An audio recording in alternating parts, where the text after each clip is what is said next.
헤지펀드인 엘리언 매니지먼트가 삼성물산 지분 보유를 공식 발표하자 외국인들이 삼성물산 주식을 사상 최대 규모로 매수했습니다.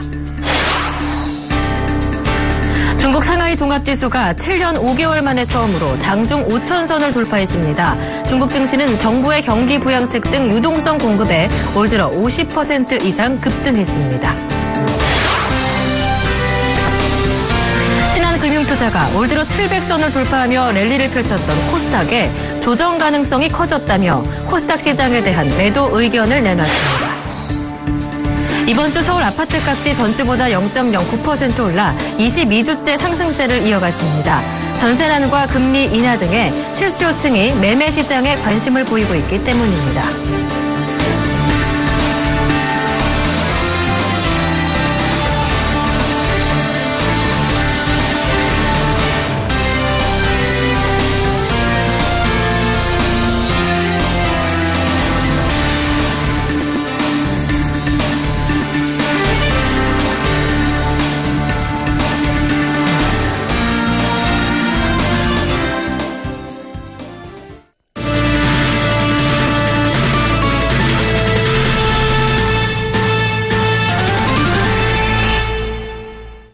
여러분 안녕하십니까? 6월 5일 금요일 센 경제 현장 오늘의 주요 뉴스입니다. 미국계 헤지펀드인 엘리언 매니지먼트가 삼성물산 지분 보유를 공식 발표하자 외국인들이 삼성물산 주식을 사상 최대 규모로 매수했습니다. 한국거래소에 따르면 외국인은 전날 삼성물산 주식 1,076억 원어치를 순매수했습니다. 통계가 존재하는 1999년 이후 외국인의 삼성물산 순매수액으로는 최대 규모입니다. 이에 삼성물산의 외국인 지분은 3일 32.11%에서 4일 33.08%로 늘어났습니다. 외국인의 삼성물산 주식 대량 매집은 삼성그룹 측과 엘리엇의 힘겨루기 과정에서 주가가 추세적으로 오를 것이라는 기대감 때문으로 풀이됩니다. 또 3일 추가 매수를 통해 삼성물산 지분 7.12%를 보유 중이라고 공시한 엘리엇이 삼성물산 지분을 더 확대했을 가능성도 배제할 수 없습니다. 중국 상하이 종합지수가 7년 5개월 만에 처음으로 장중 5천선을 돌파했습니다. 상하이 지수는 오늘 전날 대비 68.99포인트 상승한 5,016.09포인트로 출발했습니다. 상하이 지수가 5천선을 웃돈 것은 지난 2008년 1월 이후 처음입니다. 중국 증시는 올 들어 상승세를 이어가고 있습니다. 중국 정부의 경기 부양책과 후광퉁, 상하이와 콩콩 증시 간 교차거래 호영 효과가 증시에 풍부한 유동성을 공급하고 있기 때문입니다. 이런 이유로 상하이 지수는 올해 들어 50% 이상 급등했습니다. 올해 코스닥 지수가 700선을 돌파하며 여느 때보다 좋은 흐름을 보여줬습니다. 하지만 시장 변동성이 확대되면서 이제는 쉬어가야 할 때라는 의견도 나오고 있습니다. 오늘 신한금융투자에서 코스닥 시장에 대한 매도 의견이 나왔는데요. 이보경 기자가 전합니다. 코스닥 시장은 올해 연초 대비 32% 오르며 단기 급등하는 모양새를 보였습니다. 코스닥은 올해 700선을 돌파한 이후 계속해서 좋은 흐름을 보이며 이달 1일에는 7년 5개월 만에 최고치인 715.73포인트를 기록하기도 했습니다. 이처럼 코스닥이 연일 랠리를 이어가는 가운데 코스닥의 단기 급등에 대한 우려의 목소리가 나오고 있습니다. 오늘 신한금융투자는 코스닥 시장에 대한 매도 의견을 내놨습니다. 시장 전체에 대한 매도 의견은 흔치 않은 일입니다. 신한금융투자의 최동환 연구원은 코스닥의 가격 조정이 나타날 가능성이 크다며 포트폴리오 구성 종목 수를 줄이라고 조언했습니다. 최 연구원은 그 근거로 상대 강도 지수 RSI를 지적했습니다. RSI는 현재 상승세와 하락세의 강도를 백분율로 나타내 주가 추세가 언제 전환할지 예측하는 데 사용하는 지표입니다. 과거 사례로 볼 때 RSI가 80을 넘어설 때 20% 수준의 가격 조정이 이루어져 왔는데 현재 RSI가 80을 넘어섰다는 분석입니다. 최 연구원은 코스닥 시장에서 개인 투자자들이 돈을 빌려서 투자하는 신용잔고가 많아진 점도 조정 가능성을 높이고 있다고 보고 있습니다. 수급적인 측면에서는 사상 최대치를 기록한 코스닥 신용잔고에 주목할 필요가 있겠습니다. 올해 초 2.5조 원 규모였던 신용잔고는 현재 3.8조 원 수준인데요. 이후 중순 이후 가격 제한 폭 확대가 맞물리며 코스닥 변동성이 커질 개연성이 높겠습니다. 신한금융투자는 독일 10년물 금리가 0.8%를 넘어서는 등 금리 상승이 이뤄지는 상황도 코스닥 시장을 불리하게 하는 요소로 꼽았습니다. 코스닥 시장의 상대 강도 지수가 높아지면 조정이 오는데 코스닥 시장이 현재 그런 상황이라는 경고가 나왔습니다. 신용잔고가 사상 최대치인 점도 코스닥 시장의 조정 가능성을 높이고 있습니다. 서울경제TV 이보경입니다. 국내 2위 대형마트인 홈플러스가 결국 매각 절차에 들어간 것으로 알려졌습니다. 과연 누가 사게 될지 관심이 뜨거운데요. 하나로마트를 운영 중인 농협과 중국 최대 유통기업 벵가드 등이 물망에 오르고 있습니다. 보도에 정창신 기자입니다. 매각설이 끊이지 않았던 홈플러스가 결국 매각 절차에 들어간 것으로 알려졌습니다. 관심은 누가 살지에 쏠리고 있습니다. 홈플러스는 이마트에 이어 국내 2위의 대형마트입니다. 영국 최대 유통업체인 테스코가 지분 100%를 소유하고 있습니다. 테스코는 매각 주관사로 HSBC 증권을, 법률자문사로 영국 프레시필즈 등을 선정하고 세계적인 유통회사와 사모펀드에 매각 관련한 안내문을 발송한 것으로 전해졌습니다. 홈플러스 매입에 KKR과 칼라일, CVC 파트너스 등 국내외 사모펀드가 관심을 보일 전망입니다. 사모펀드들은 홈플러스가 전국 140여 개 점포에 슈퍼와 편의점까지 갖췄고 대형마트로선 2위 기업이라는 점에서 매입 가치가 충분하다고 보는 것으로 파악되고 있습니다. 홈플러스의 매각가도 관심입니다. 투자은행 업계에선 7조 원 이상으로 보고 있습니다. 지난해에 6조 3천억 수준에서 그 매각 제한이 이루어졌었는데요. 홈플러스 측에서 거절한 적이 있습니다. 최소 그 금액 이상이거나 아니면은 그 전체 금액이 너무 부담스러우면은 쪼개 파는 방식으로 진행이 될 것으로 예상하고 있습니다. 업계에서는 이마트와 롯데마트는 인수시 독과점 논란에 빠질 수 있어 꺼릴 것으로 보고 있습니다. 반면 하나로마트를 운영 중인 농협의 매입 가능성이 거론되고 있습니다. 농수산물 비중이 52%를 넘으면 매월 2차례 의무 휴업을 하지 않아도 되는 하나로마트로선 홈플러스 인수시 유통기업으로 역량을 크게 향상시킬 수 있습니다. 중국 최대 유통업체 화룬그룹의 벵가드도 거론되고 있습니다. 이미 지난해 테스코의 중국 지분을 사들인 벵가드가 홈플러스를 매입해 우리나라 유통업에 진출하려 한다는 예측입니다. 유통업계에 따르면 테스코는 오는 7월에 주식 매매 예비 입찰을 시행하고 연내에 새로운 주인을 결정할 것이란 전망입니다. 서울경제TV 정창신입니다. 오늘 부동산 114에 따르면 이번 주 서울 아파트 값은 전주 대비 0.09% 상승했습니다. 22주째 상승세입니다. 6월은 계절적 약세장인 여름에 들어서는 초입으로 가격이 하락하거나 보합세를 보이지만 올해는 예년과 다른 움직임을 보이고 있습니다. 장기간 지속된 전셋값 오름세와 전세난에 주거 안정성을 위한 실수 요층이 매매 시장에 관심을 보이고 있습니다. 제도 완화로 사업 환경이 좋아진 재건축 역시 매수 문의가 꾸준히 이어지면서 상승 흐름이 꺾이지 않고 있습니다. 신도시와 경기 인천도 상승폭이 낮기는 하지만 오름세가 유지되는 모습을 보였습니다. 전세 시장은 서울이 이번 주 0.17% 상승했고 신도시와 경기, 인천도 오름세를 보이고 있습니다. 이사 수요는 줄었지만 매물 부족으로 국지적인 가격 강세가 지속되는 분위기입니다. 부동산 114 관계자는 반복된 전세난과 금리 인하, 신규 분양의 열풍 등의 주택 구입을 미뤄왔던 수요자들이 꾸준히 매수에 나선 영향 때문이라며 변동폭은 제한적이겠지만 당분간 이 같은 분위기는 계속될 것이라고 전망했습니다. 최근 주택 경기 훈풍에도 불구하고 상장 건설기업들의 지난 1분기 실적과 수익성은 악화됐습니다. 오늘 대한건설협회에 따르면 올 1분기 상장 건설사 126개사의 국내 건설 매출액은 16조 3천억 원으로 전년 동기보다 4.5% 줄었습니다. 이는 해외 부문에 집중하고 있는 일부 대기업과 법정 관리나 워크아웃을 진행 중인 기업들의 실적이 부진했기 때문으로 보입니다. 상장 건설기업들의 올 1분기 영업이익은 8,465억 원으로 전년 동기보다 15.8% 줄었고 순이익은 5,353억 원으로 57.8% 급감했습니다. 매출액 영업이익률도 1.9%에서 1.6%로 하락했고 세전 순이익률은 2.3%에서 1.0%로 떨어져 수익성이 모두 악화됐습니다.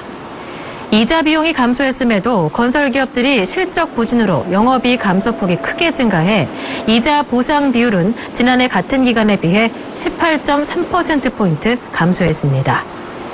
이자 보상 비율은 기업이 영업이익으로 이자 비용을 얼마나 감당할 수 있는지를 보여주는 수치입니다.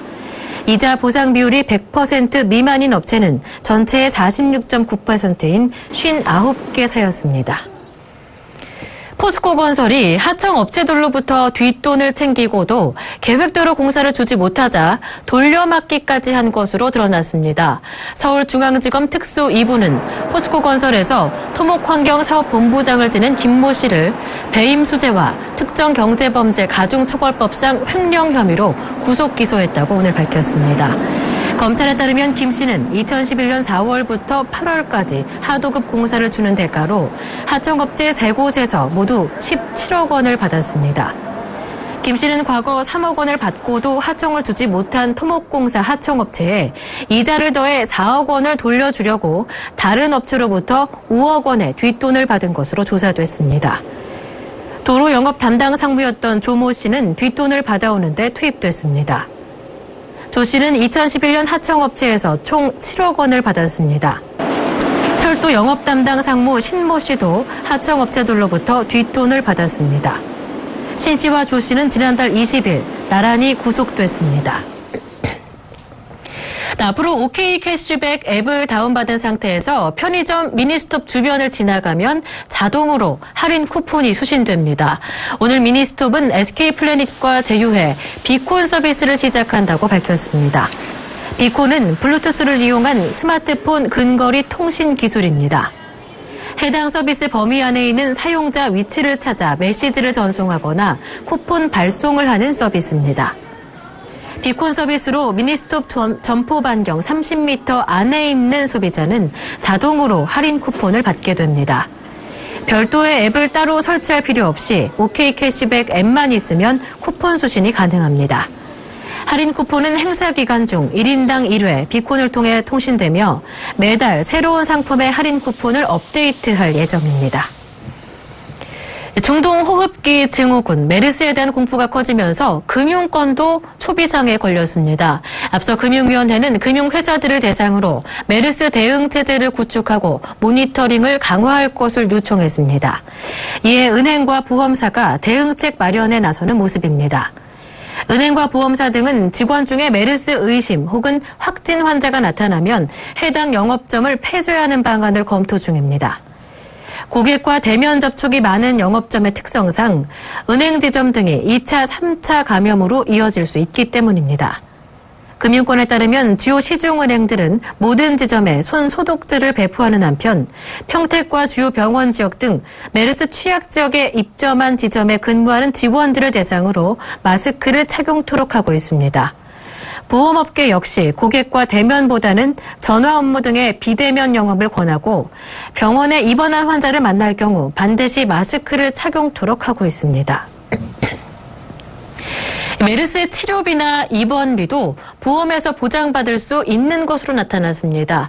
일반적으로 전염병은 보장이 어렵다고 알려져 있지만 메르스는 호흡기 증후군이라는 질병으로 분류돼 실손의료보험과 질병 및 사망보험에 가입한 보험계약자는 메르스와 관련한 입원비와 치료비 등의 보험금을 수령할 수 있습니다. 병원이나 약국에서 지출한 비용을 보장해주는 실손의료보험에 가입돼 있다면 메르스로 인한 치료비와 입원비를 보장받을 수 있습니다. 부모가 자녀를 위해 어린이 보험에 가입한 경우에도 실손보험 특약과 입원 일당 특약 등을 통해 질병 치료 비용을 받을 수 있습니다. 사망보험의 경우 가입자가 메르스로 인해 사망에 이르게 된다면 사망보험금을 받을 수 있습니다. 다만 질병에 따라 진단금이 나오는 질병보험의 경우 보장은 어려운 것으로 알려졌습니다.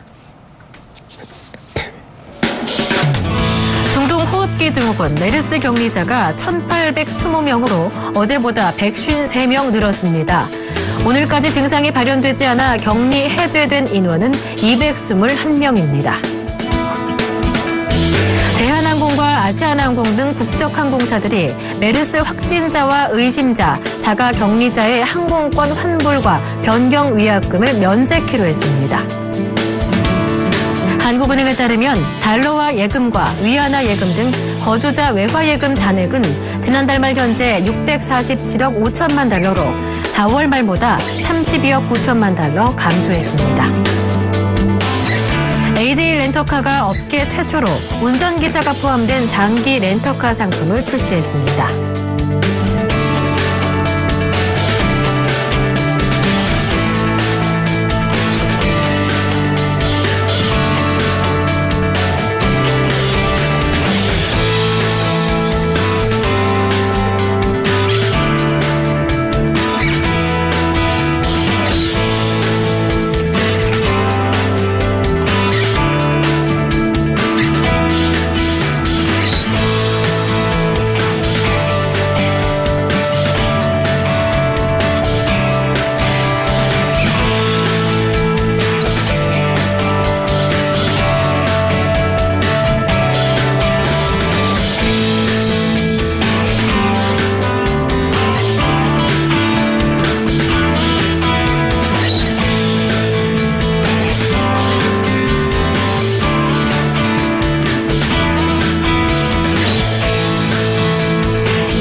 기억나십니까? 지난 1996년 7월 서울 시내 교통카드가 처음으로 도입된 날인데요.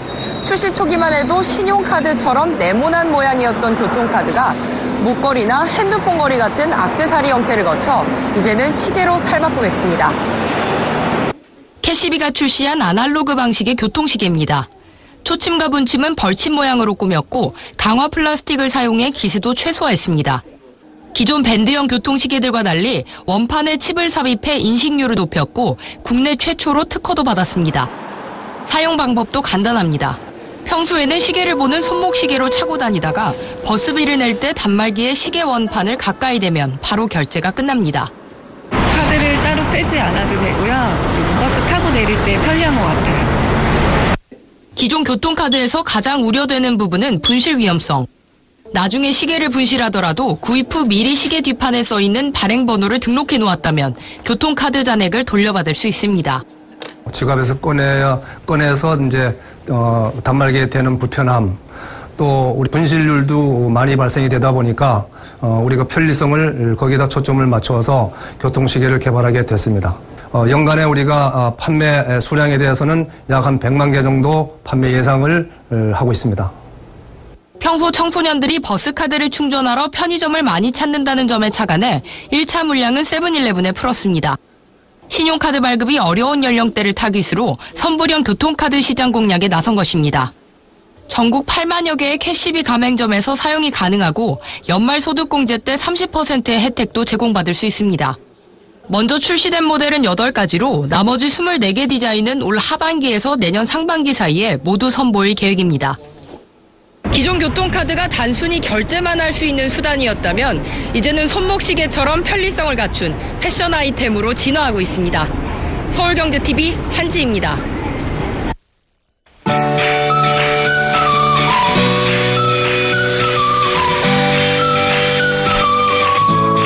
안녕하세요. K웨더 라이프스타일 예보 윤지향입니다. 오늘 곳곳에 비가 내리면서 때이른 더위가 한풀 꺾였는데요. 비구름대가 남아있는 강원도와 영남 지방은 밤에 대부분 그칠 것으로 보입니다. 망종절기이자 현충일인 내일은 다시 맑은 하늘이 드러나겠고요. 기온도 크게 올라 불볕 더위가 느껴지겠습니다.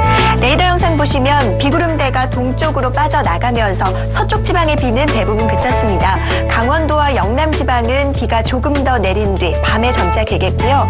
밤사이 사이 구름이 빠르게 거치면서 토요일인 내일은 맑은 하늘이 드러나겠습니다. 아침에는 내륙 일부 지역에 안개 끼는 곳이 있겠습니다. 일요일은 전국에 가끔 구름이 많겠습니다. 어제는 31도 이상의 한여름 날씨를 보인 반면 오늘은 20도 정도에 머물러 선선했는데요. 내일은 다시 기온이 크게 오르겠습니다. 일요일은 30도를 웃돌며 기온이 두 달이나 앞서가는 모습이지만 한여름보다는 습도가 낮기 때문에 그늘에서는 더위를 다소 피할 수 있겠습니다. 기온이 널뛰기를 하듯 변화의 폭이 크겠는데요. 건강 잃지 않도록 각별히 유의하시기 바랍니다. 내일은 동해 북부 해상에 자리한 고기압의 영향을 점차 받겠습니다. 다음은 나절 예보로 자세한 지역별 날씨 알아보겠습니다. 중부지방 구름 많다가 아침부터 맑아지겠습니다. 아침 기온 15도 안팎, 낮 기온은 서울 27도, 대전 29도로 예상됩니다. 동해안 지방은 맑겠습니다. 한낮에 속초 21도, 강릉 22도로 오늘보다 조금 높겠지만 대체로 선선하겠습니다. 남부지방도 맑은 날씨가 예상됩니다. 낮 기온 광주 30도, 대구 28도로 오늘보다 크게 높을 것으로 보입니다. 물결은 모든 바다에서 0.5에서 2m로 일겠습니다. 당분간 가끔 구름이 많은 가운데 한낮에 30도를 웃돌며 무척 덥겠습니다. 남부지방은 다음 주 월요일에 비가 내릴 것으로 전망되고 있습니다. 날씨였습니다.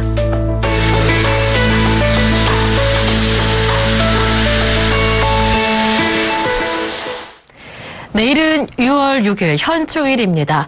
나라와 국민을 위해 목숨을 바치신 분들의 숭고한 희생을 마음속으로 되새기는 주말 보내시기 바랍니다. 센 경제 현장 여기서 마치겠습니다. 시청해주신 여러분 고맙습니다.